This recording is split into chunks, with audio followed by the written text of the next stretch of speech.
Hello students, let's see the question first. The question says the area of the figure bounded by right of the line y is equal to x plus 1, y is equal to cos x and x axis is question में हमें तीन lines दी गई हैं y is equal to x plus 1, y is equal to cos x और x axis और हमसे पूछा गया है कि इन तीनों लाइंस के राइट में जो एरिया बाउंड होगा वो कितना होगा। क्वेश्चन में 4 ऑप्शंस है। Option A is 1/2, option B is 2/3, option C is 5/6 and option D is 3/2। तो यहाँ पर सबसे पहले इस क्वेश्चन में यूज होने वाले की कॉन्सेप्ट को हम लोग देखेंगे। तो हम लोग यहाँ सबसे पहले लिखते हैं की कॉन्सेप्ट।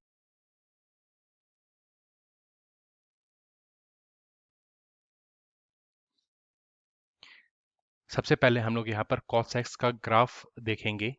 जैसा कि हम लोग जानते हैं कि cos x का पीरियड 2 पाई के इक्वल होता है। तो अभी यहाँ पर हम लोग सबसे पहले cos x का ग्राफ ड्रॉ करने के लिए कोऑर्डिनेट एक्सिस पर ग्राफ ड्रॉ करेंगे। देन cos x का ग्राफ कुछ इस तरीके से होता है। ये y एक्सिस है, ये x एक्सिस है, ये ओरिजिन है, ये पॉइंट π/2 होगा because cos axis x axis पर π/2 और 3π/2 पर इंटरसेक्ट करता है। यहाँ पर बीच में पाई होगा और यहाँ पर y एक्सिस पर ये पॉइंट का कोऑर्डिनेट 0, 1 के इक्वल होगा। cos x का पीरियड 2 पाई के इक्वल होता है। तो यहाँ पर हम लोगों को तीन लाइन दिया गया है y is equal to x plus 1, y is equal to cos x and x axis. तो अभी हम लोग यहाँ पर जो क्वेश्चन में तीनों लाइंस दिया गया है इसका ग्राफ ड्रॉ करेंगे। उसके लिए हम लोग यहाँ पर फिर से कोऑर्डिनेट एक्सिस को ड्रॉ करते हैं।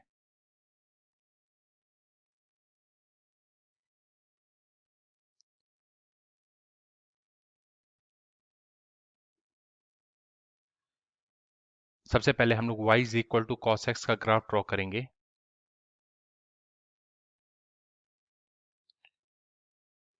This is x axis, this is origin, this is y axis. अभी हम लोग y is equal to x plus 1, तो यहाँ पर y is equal to x plus 1 जो ग्राफ दिया हुआ है उसको चेक करेंगे कि ये x एक्सिस और y एक्सिस पर कहाँ इंटरसेक्ट करेगा। तो यहाँ पर सबसे पहले y एक्सिस पर ये कहाँ टच होगा उसके लिए हम लोग x कोऑर्डिनेट को 0 कर देंगे। देन जब हम लोग x कोऑर्डिनेट को 0 करेंगे तो y is equal to we will get 0 + 1। तो ये y कोऑर्डिनेट 1 होगा, मतलब यहाँ पर जो 0, 1 है y is equal to x plus 1 y coordinate पर इसी पॉइंट से होकर गुजरेगा एंड x एक्सिस को ये कहाँ पर टच करेगा इसके लिए हम लोग y कोऑर्डिनेट को 0 कर देंगे बिकॉज x एक्सिस पर y कोऑर्डिनेट 0 होता है। तो यहाँ पर जब हम लोग y की जगह पर 0 पुट करेंगे then we will get 0 is equal to x plus 1। तो यहाँ से हमें x की वैल्यू मिलेगी, x will be is equal to -1। तो यहाँ पर वी विल गेट कि ये y is equal to x plus 1 का लाइन -1, 0 से होकर गुजरेगा। तो यहाँ पर हम लोग इन दोनों पॉइंट्स को ज्वाइन कर देते हैं।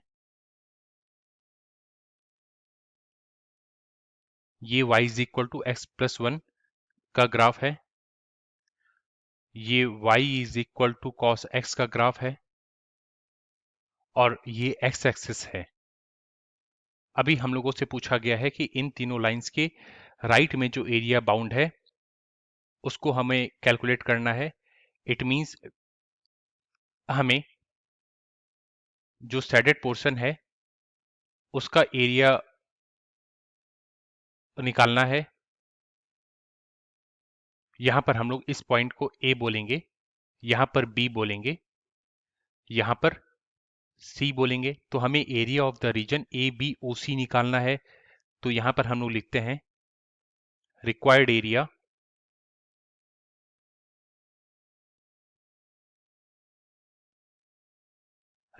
एरिया को यहाँ पर हम लोग कैपिटल A से डिनोट करेंगे। This will be is equal to area of ABOC। From here we can say that it implies that capital A will be is equal to, यहाँ पर हम लोग ABOC रीजन को लिख सकते हैं कि area of right angle triangle ABO plus area of AOC। तो यहाँ पर हम लोग लिखेंगे capital A will be is equal to area of ABO plus area of AOC.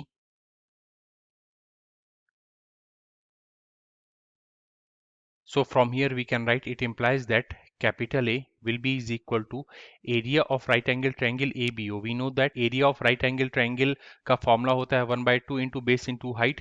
तो यहाँ पर बेस BO है और BO की लेंथ 1 यूनिट के इक्वल है और हाइट AO है, AO की लेंथ भी 1 यूनिट के इक्वल है. तो यहाँ पर area of triangle ABO will be is equal to हो जाएगा 1/2 multiplied by 1 multiplied by 1 plus. अब हम लोग एरिया ऑफ रीजन AOC देखेंगे. तो एरिया ऑफ रीजन AOC ये यहाँ पर cos x का ग्राफ है और ये 0 से लेकर C पॉइंट जो कि π/2, 0 है वहां तक है. तो हम लोग यहाँ पर 0 से लेके π/2 के बीच जितना एरिया बाउंड होगा, मतलब we can say that integration from 0 से लेके π/2 ऑफ cos x dx के इक्वल होगा. तो यहाँ पर हम लोग लिखेंगे इंटीग्रेशन, लोअर लिमिट यहाँ पर 0 रखेंगे, अपर लिमिट यहाँ पर π/2 रखेंगे, cos x into dx. So यहाँ पर इसको हम लोग लिखेंगे it implies that capital A will be is equal to 1/2 into 1 into 1 will be is equal to 1/2 plus cos x dx का जब हम लोग इंटीग्रेशन करेंगे तो वो sin x के इक्वल होगा. और यहाँ पर अब हम लोग लोअर लिमिट और अपर लिमिट को मेंशन कर देंगे 0 और π/2 जो कि है. सो यहाँ से लिखेंगे it implies that capital A will be is equal to 1/2 plus. अब हम लोग sin x में पहले x की जगह पर अपर लिमिट π/2 रखेंगे. तो यहाँ पर हमें मिलेगा ब्रैकेट में sin ऑफ π/2 माइनस. अब हम लोग sin x में x की जगह पर लोअर लिमिट 0 पुट करेंगे तो हमें मिलेगा यहाँ पर sin 0 और हम लोग यहाँ पर ब्रैकेट को क्लोज कर देंगे. From here we will write it implies that capital A will be is equal to 1/2 plus. यहाँ पर ब्रैकेट में सबसे पहले है साइन ऑफ π/2. साइन π/2 की वैल्यू 1 के इक्वल होती है तो यहाँ पर हम लोग लिखेंगे 1 माइनस आगे है साइन 0. साइन 0 की वैल्यू 0 के इक्वल होती है. So it will be is equal to we will get 1/2 plus 1. यहाँ पर हम लोग एलसीएम लेंगे, डिनोमिनेटर में 2 आएगा, न्यूमिनेटर में आएगा 1 प्लस 2 इंटू 1 2 के इक्वल होगा. So it will be is equal to 3/2. 3/2 square unit हम लोग यहाँ लिखेंगे बिकॉज ये एरिया है.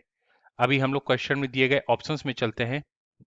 Then 3/2 it means we can say that option D will our answer. Hope you understood it well. Best of luck. Thank you.